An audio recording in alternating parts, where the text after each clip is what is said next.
that's, like I said, about 1980, this technology started taking off. GPS technology, probably the last 20 years, it's really been a big advance. This is a GPS collar here and the receiver. These things aren't cheap. This combination here is over $1,000. But this is assurance for us because, as the old adage said when we were bear hunting back in those days, you let your dogs go, you hunted them one day, and then search for them for 3. Passing on people who don't want them there, and that's known. That's everybody and their brother is has complained that at least people that don't agree with hound hunting, that's a major issue. GPS, and it has, you can see these black lines at parcels. Basically it's a tax map. And this is actually of my house. This is where I was on before. Yep. But that's, our 40 acres right there. And the blinking thing is where I was. That's our house. Yep. And the red line you see there is the track of a dog, well, either a dog or the collar in my truck. So you can clearly see on this, if you say you don't have permission for this property over here and your dog starts to head that way, you damn well better intercept your dog. And it's, as I said earlier, a real game changer. How old is that technology right there with the map and the land parcels? Well, this is the newest one, but it's probably been out 10 to 15 years. Really?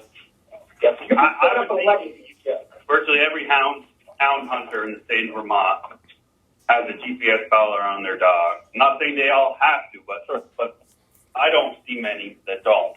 The other thing about this, the warden before us was talking about dog training. These GPS units are combined with Tritronics for dog training.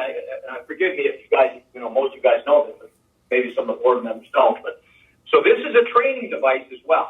Okay, so it's not only a device to locate where your dog is, but we can train our dogs with this to because of the functions on this collar. That it has a tone function, it has a vibrate function, and then it has an electrical stimulus function as well.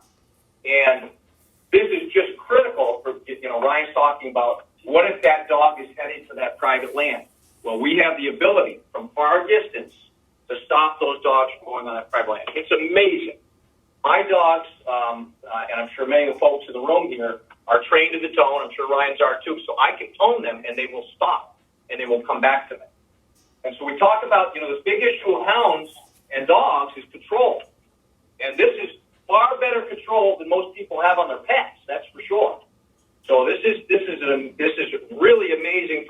I can tone my dogs if there's a bobcat 3 feet away. I can tone my dogs and they'll come off that cat or bear, So that's so not only is it a safety feature for us, and look, I want to emphasize 2 things about these things. One is this collar tells us where those dogs are, and it gives us control. This is allowing us to control our dogs and know where they are. This does not tree bears. This is not an unfair advantage because I'll tell you, you put it on a bad dog, all you got is a good collar on a bad dog. This is so important because there are states that are talking about outlawing these things because, it's unethical, unfair, what have you. But this just tells us where the dog is. This thing saves dogs' lives. That's key. It saves dogs' lives. And these dogs are extremely valuable. I'm sure there's folks in this room who wouldn't sell their dogs for $10,000. And this gets your dog back at the end of the day. And that's what it's all about. That's what it's all about. Getting your dog back at the end of the day so you can go home and curl up on the couch with it if that's what you do with it, and push your spouse out of the way and curl up around. Or she sends you out, or he sends you out with the dog. What happens all over our dog? It saves them from highways. It saves them from bad ledges. It saves them from thin ice. These are all things that we've all experienced if you're on dogs. And as Ryan says, he keeps them off private property where they're not supposed to be. There's more control because that's what this is the issues we keep hearing about. And this is the best control we have. So, and it's They're not perfect, but they're pretty close. Well, this is great technology. What are the guys and what are the guys that don't have this technology doing? Going with us.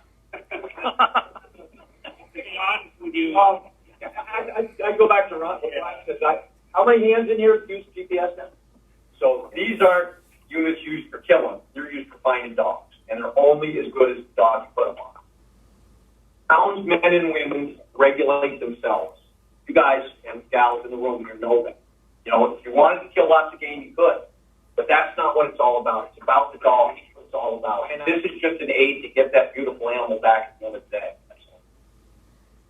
So I'm just going to ask this question a little differently then. I've hunted with a GPS for 20 years.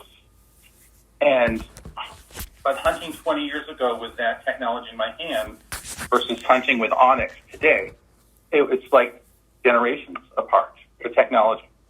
And so when you ask the question, how many of you hunt with a GPS, that means a lot of different things. I mean, it's just a little blue dot that I know my dog is over there and I know it's 2 miles away from it. But how many people actually use the GPS that shows the boundary lines, like what you just showed? I mean, that to me is revolutionary. Yeah, that's they different. come with topo maps. All of them do. And I put a card on mine. It was, I think, $99 for Vermont and New Hampshire. A Garmin Hunt card, it's called. Yep.